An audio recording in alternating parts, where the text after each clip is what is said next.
നമസ്കാരം. ഇന്ത്യൻ മാർക്കറ്റിൽ റിലയബിൾ ആയിട്ട് വാഹനങ്ങൾ, അതായത് ഇലക്ട്രിക് വാഹനങ്ങൾ നിർമ്മിച്ച് വിൽക്കുന്ന വളരെ പ്രധാനപ്പെട്ട ഒരു വാഹന നിർമ്മാതാവാണ് JSW MG ഗ്രൂപ്പ് എന്ന് പറയുന്നത്. തീർച്ചയായിട്ടും ഇവരുടെ വാഹനങ്ങളൊക്കെ നമ്മൾ നോക്കുകയാണെന്നുണ്ടെങ്കിൽ യഥാർത്ഥത്തിൽ സൈക്ക് മോട്ടോഴ്സിൻ്റെ ഉടമസ്ഥതയിലുള്ള ഏതെങ്കിലും ഒരു സബ്സിഡറി ബ്രാൻഡിൻ്റെ ഒരു വാഹനത്തെ ഇന്ത്യൻ സാഹചര്യത്തിൽ കൊണ്ടുവന്ന് ഇന്ത്യക്ക് ആവശ്യമായിട്ടുള്ള ചേഞ്ചുകൾ വരുത്തി ഇവിടെ വിൽക്കുക എന്നുള്ളതാണ്.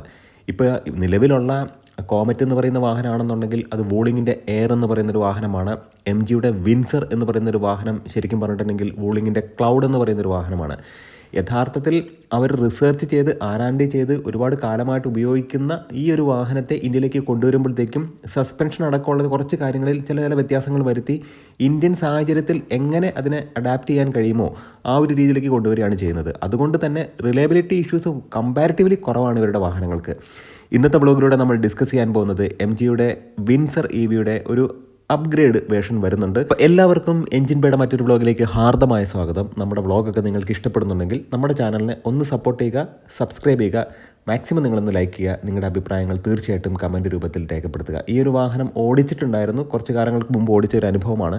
നല്ല സ്പേഷ്യസ് ആയിട്ടുള്ളൊരു വാഹനമാണ്. 2700 മില്ലിമീറ്റർ വീൽ ബേസ് എന്ന് പറയുന്ന ആ ഒരു അഡ്വാൻറ്റേജ് ഈ ഒരു വാഹനത്തിൽ ഇരിക്കുമ്പോൾ നമുക്ക് കൃത്യമായിട്ട് ഫീൽ ചെയ്യും. അതുകൊണ്ട് തന്നെ തൈ support, head room, leg room ഇതിനൊന്നും യാതൊരുവിധ കുറവും വിൻസർ EVയിൽ ഫീൽ ചെയ്തിട്ടുണ്ടായിരുന്നില്ല. പക്ഷേ ഈ ഒരു വാഹനം ഓടിക്കും തോറും ഒരു 35-40 കിലോമീറ്ററൊക്കെ കഴിഞ്ഞൊരു സമയത്ത് ഈ ഒരു വാഹനത്തിൻ്റെ സസ്പെൻഷൻ കുറച്ച് സ്റ്റിഫ് ആയതുകൊണ്ട് തന്നെ യാത്രാസുഖത്തിൽ കാര്യമായിട്ടുള്ള ഒരു കുറവ് ഫീൽ ചെയ്ത്.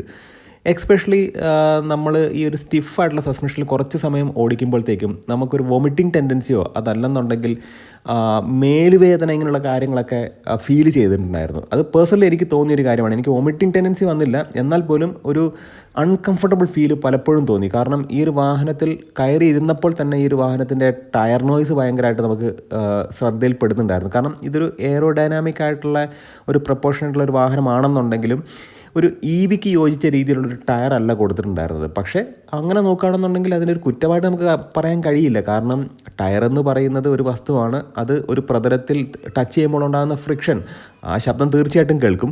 പക്ഷേ ഈ സസ്പെൻഷൻ്റെ സ്റ്റിഫ്നെസ് എടുത്തു പറഞ്ഞൊരു കാര്യമാണ്. അത് യാത്രാസുഖത്തെ കാര്യമായിട്ട് കുറയ്ക്കുന്നുണ്ട്.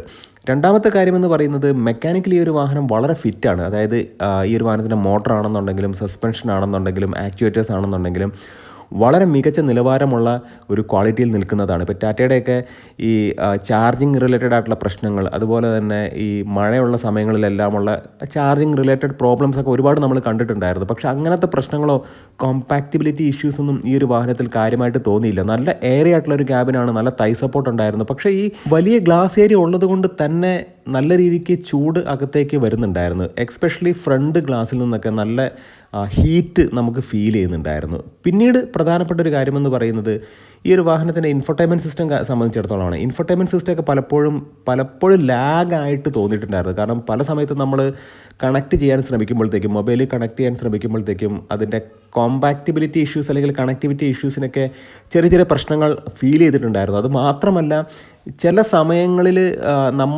നമ്മൾ വിചാരിക്കാത്ത പല ഓപ്ഷൻസും അല്ലെങ്കിൽ പല വോയിസ് റിലേറ്റഡ് കമാൻഡ് കാര്യങ്ങളെല്ലാം നമ്മൾ ചോദിക്കാതെ ഇങ്ങനെ പറഞ്ഞുകൊണ്ടിരിക്കുന്നുണ്ടായിരുന്നു. അപ്പോൾ അതൊക്കെ ശരിക്കും പറഞ്ഞിട്ടുണ്ടെങ്കിൽ ഈ ഒരു വാഹനത്തിൻ്റെ മറ്റൊരു സൈഡായിട്ട് നമുക്ക് കാണാം.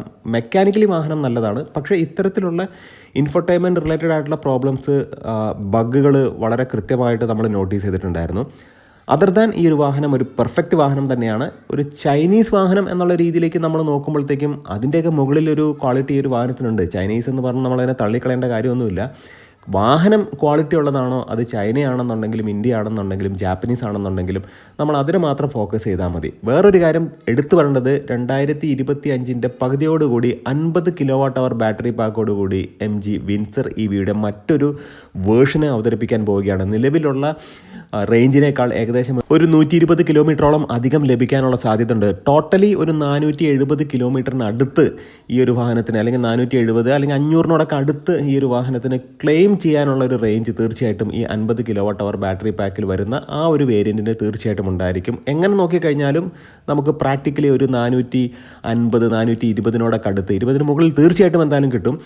അത് ഓരോ സാഹചര്യം അനുസരിച്ചാണ്. നമ്മളിപ്പോൾ ARI സർട്ടിഫൈ ചെയ്യുന്ന പെട്രോൾ അല്ലെങ്കിൽ ഡീസൽ കാറിന് അത് തന്നെ നമ്മുടെ റിയൽ ലൈഫിൽ കിട്ടുന്നില്ലല്ലോ. അപ്പോൾ അത് തന്നെയാണ് ഇവിടെയും. തീർച്ചയായിട്ടും ഈ ഒരു ഇൻഫർമേഷൻ ഉപകാരപ്രദമായി എന്ന് വിശ്വസിക്കുന്നു. നല്ല നല്ല കോണ്ടന്റുകളായിട്ട് നമുക്ക് വീണ്ടും കാണാം. നിങ്ങളുടെ സ്നേഹത്തിനും സപ്പോർട്ടിനും ഒരിക്കൽ കൂടി താഴ്മയായിട്ട് നന്ദി പറയുന്നു. നമസ്കാരം.